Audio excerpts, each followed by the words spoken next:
Assalomu alaykum, qadrdonlar, yaxshimisizlar, charchamayapsizlarmi?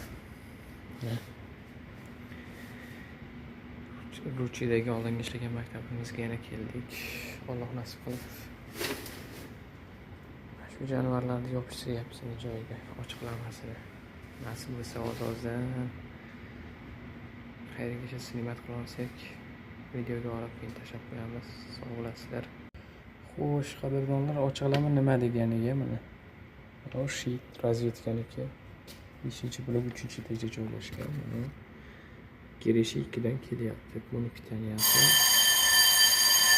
Keyin mana shisi 3-4 bu shitni nomi.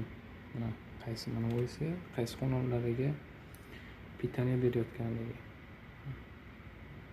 Qaysi xonaga pitaniya boryapti. Mana bu qaysi qanaqa kab markasi. Biriga yangi LS 3.2.5 bilan boryapti. Общий metr 50 metr kabli ketgan. Mana bu qo'yib unikisi nima? Mana bu yerdagi avtomat. Mana undan to'g'ri ketyapti o'sha xonaga. Mana o'sha xonaga razvedka uchadi. Mana bunisi SHO. Shita освещение. Ya'ni lampalarga tok jo'natadigan nima? Bu ham shu. Buni da o'zi ochib ko'rish kerak. Misol uchun qaysi garajadan kelyapti. Mana bu ikkitasi rezerv, mana 9 ta xonaga pitaniya beryapti. 9 ta xona ham endi misol uchun 2 ta 3 ta xona bitta pitaniya ketishi ham mumkin. Mana bu yerga ham yozilgan har bitta nimani xonani nomeri mana 358 352. Mana shu xonalarga mana pitaniya beryapti. Mana bu avtomatimiz. Qo'yib bir. Bu yerda endi markasi qaysi garajdan kelgani hammasi yoziladi. Xullas, mana shu shit haqida ma'lumot bu pasport hisobda. Ochib ko'rgan elimda bu elektrik tushunadi. Qayerdadir muammo bo'lsa, qanaqa qilib hal qilishligi.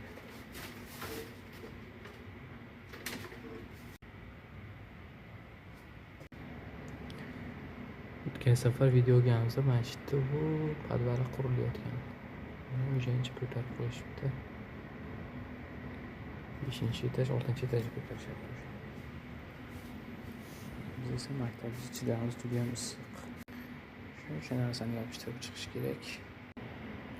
Ma'lumotlar haqida aytgan gapimiz o'tgan safargi videoga olgan xonamiz. Ikkita shunaqa ma'lumot berdik. Bunaqa sharoit yo'q bizda.